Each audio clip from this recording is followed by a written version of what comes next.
स्वागत करते हैं आज फिर से आपका मोमेंटम मैथमेटिक्स सॉल्यूशन चैनल में।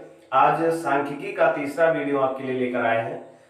इसके पहले दो वीडियो में आपने सांख्यिकी के बारे में पढ़ा, जिसमें आपने आंकड़ों को इकट्ठा करना, आंकड़ों को प्रस्तुत करना एवं आंकड़ों के वर्गीकरण और टैली चिन्ह के बारे में पढ़ा। तो आज आपको पढ़ना है आंकड़ों के ग्राफीय अथवा चित्रीय निरूपण, यानी ग्राफिकल रिप्रेजेंटेशन ऑफ डाटा। आइए देखते हैं क्या है ये।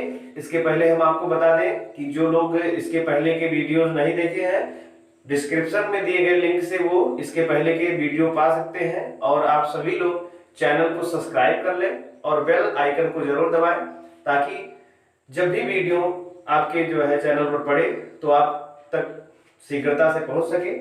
आइए देखते हैं क्या है graphical representation of statistical data, यानी सांख्यिकीय आंकड़ों को आलेखीय निरूपित करेंगे। हम इसको आलेख अथवा चित्र के रूप में निरूपित करेंगे।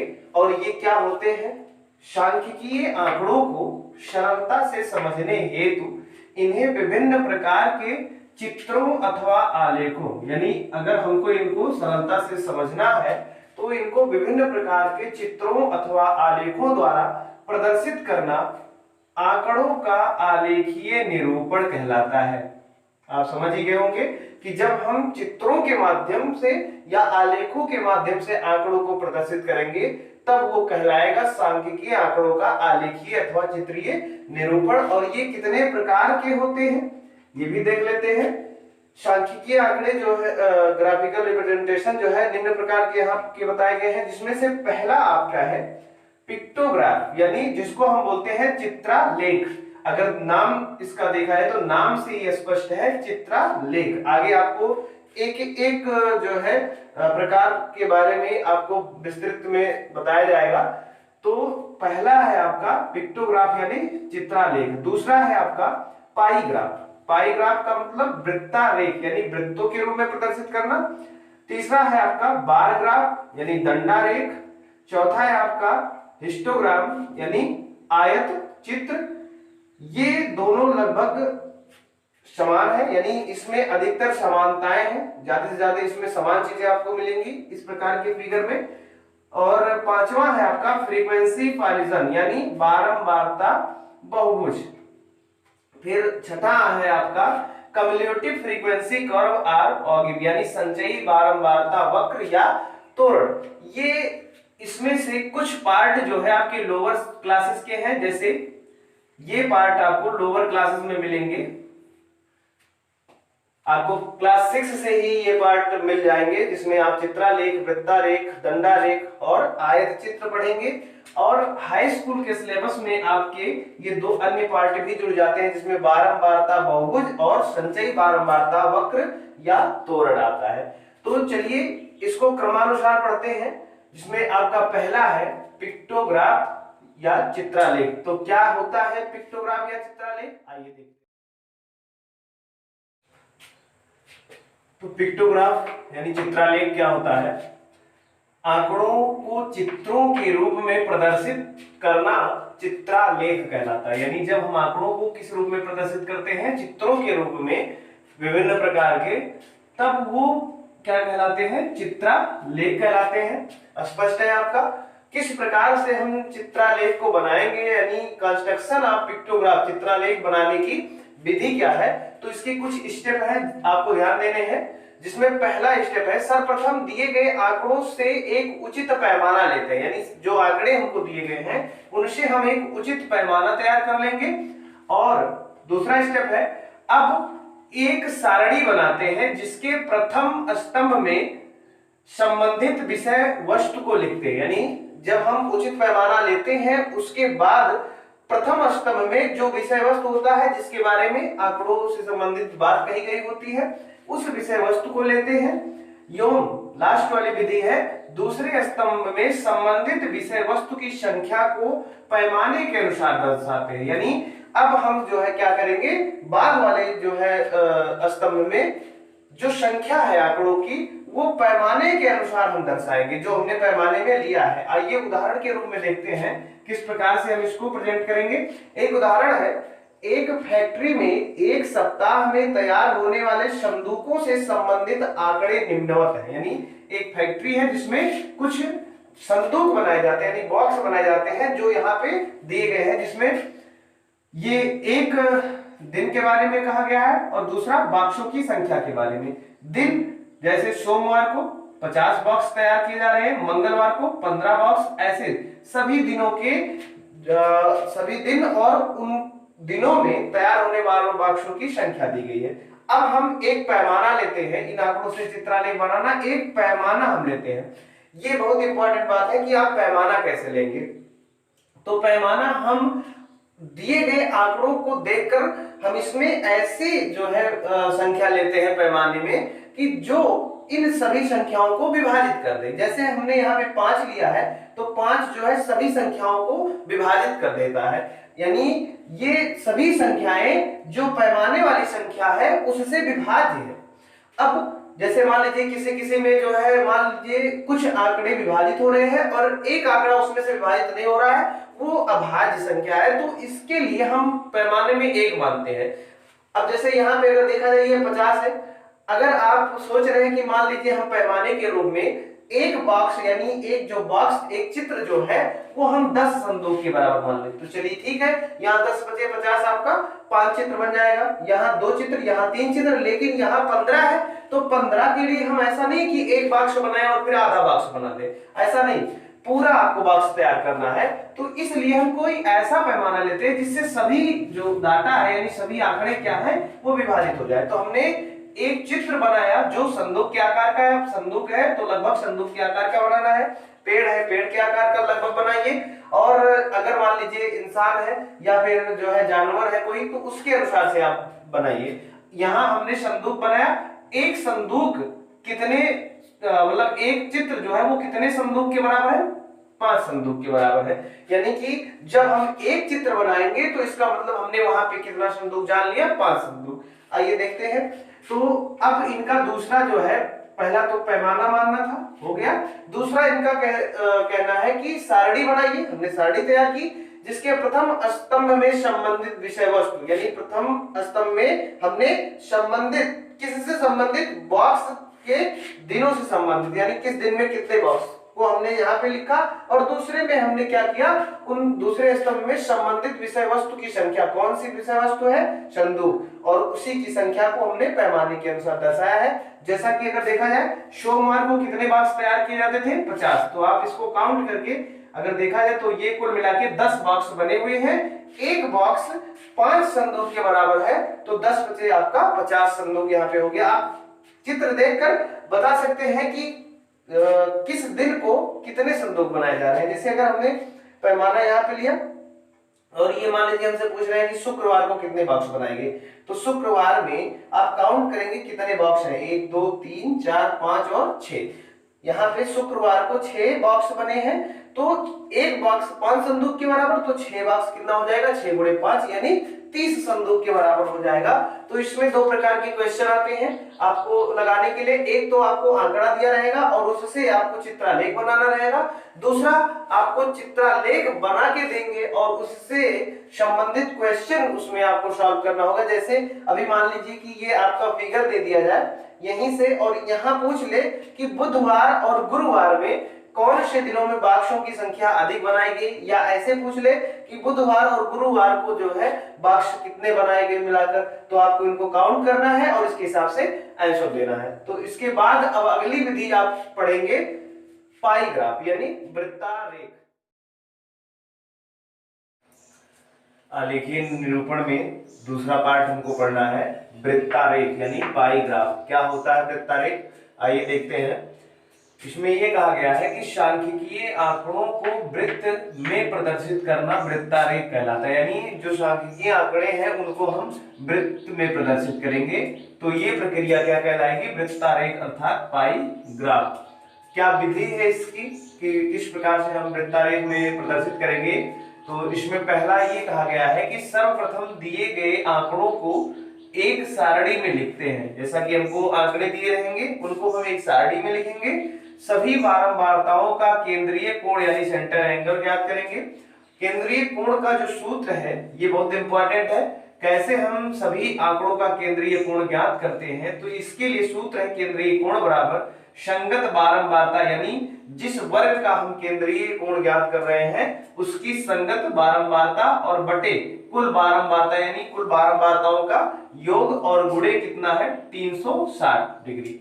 ये ध्यान रखना है कि इसमें जब भी आप सभी केंद्रीय कोण ज्ञात करें और सभी को जोड़ लें तो उनका योग 360 से अधिक नहीं होना चाहिए। अब तीसरा पार्ट इसका क्या है, अब एक वृत्त बनाते हैं एवं एक त्रिज्या को लेकर केंद्र पर प्रथम केंद्रीय कोण बनाते हैं। जब हम एक वृत्त बनाएंगे तो एक त्रिज्या लेंगे और पहला केंद्रीय कोण बनाएंगे और यही प्रक्रिया अन्य के लिए भी हम दोहराएंगे।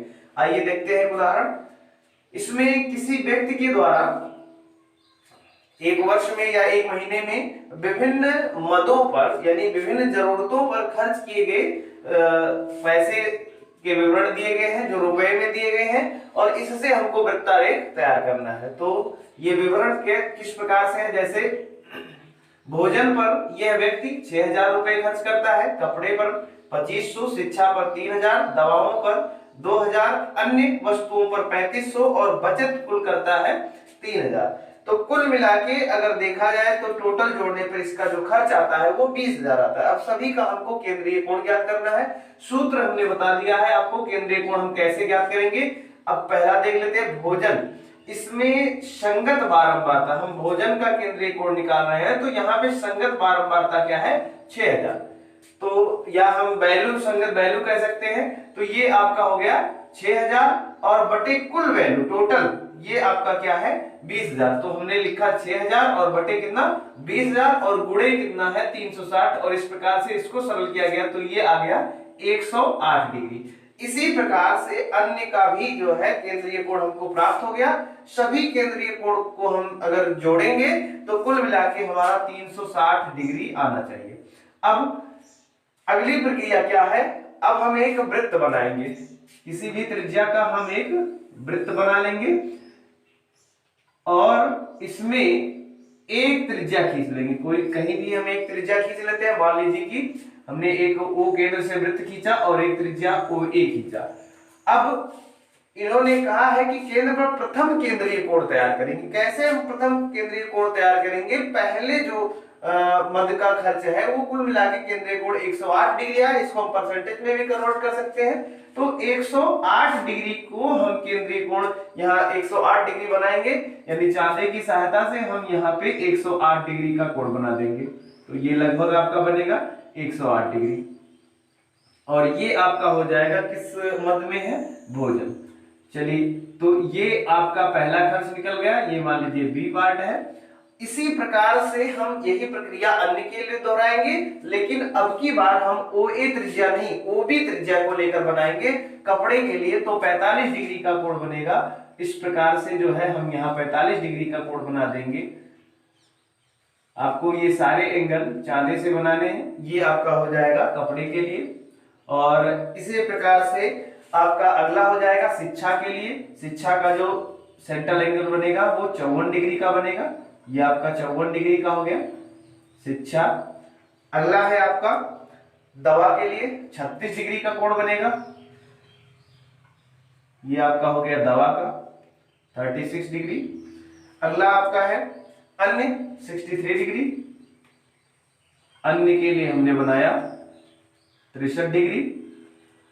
और अंतिम एंगल आपको बनाना नहीं है, अंतिम पार्ट आपका स्वयं तैयार हो जाएगा। अब चेक करना है, अगर हम इस एंगल को मापेंगे और ये 54 डिग्री अगर आता है तो आपका ये पाई ग्राफ कंप्लीट हो गया। यानी अगला जो लास्ट है वो बचत का है और इसको हम मापेंगे 54 डिग्री अगर प्राप्त होता है तो हमने जो वृत्तारेख तैयार किया है वो करेक्ट है।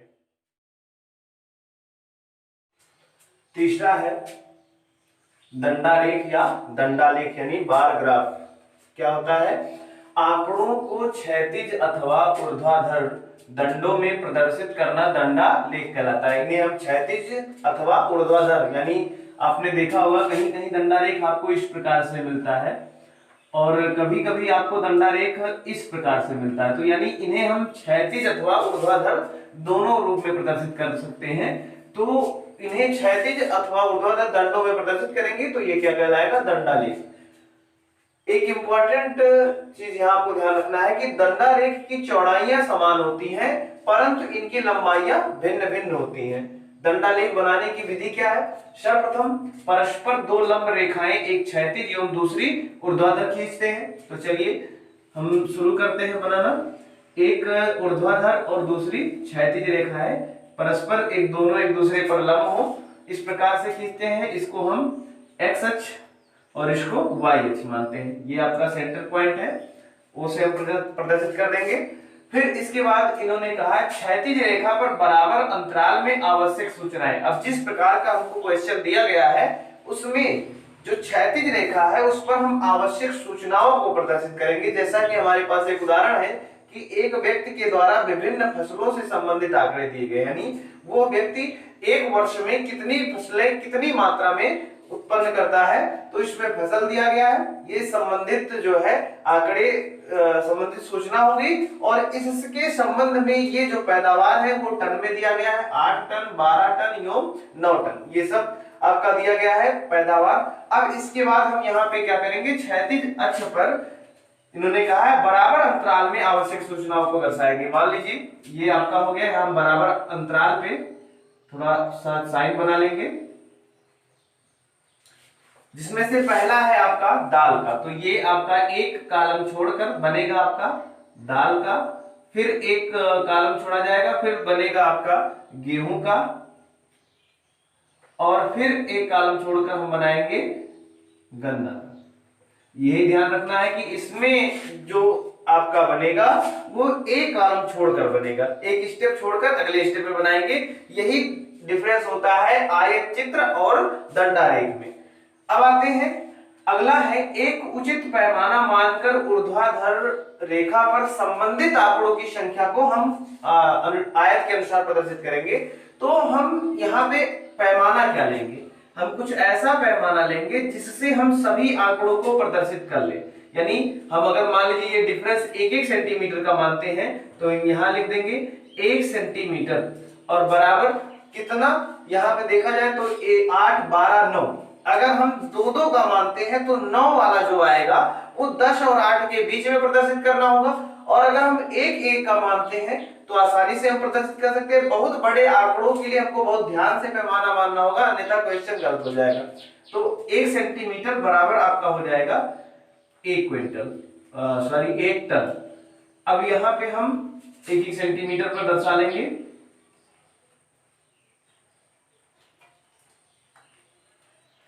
ये आपका हो गया।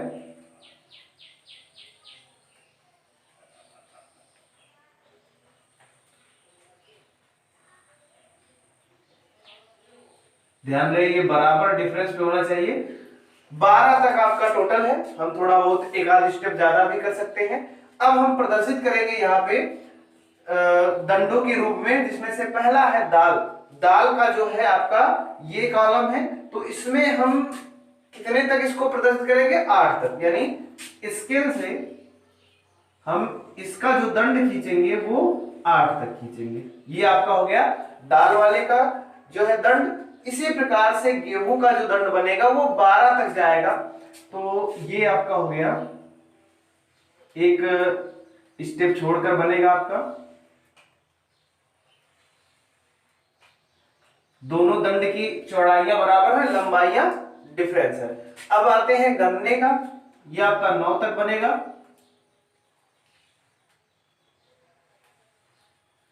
इस प्रकार से आपको आगे भी अगर आंकड़े दिए गए हैं तो आप आगे इसको रिप्रेजेंट करते जाएंगे। ये ध्यान रहे कि इसमें जो हम यहाँ पे प्रदर्शित करेंगे ये चौड़ाइयां समान होनी चाहिए और एक स्टेप का अंतर होना चाहिए। तो इस प्रकार से आपका ये तैयार होता है दंडारेख या दंडा।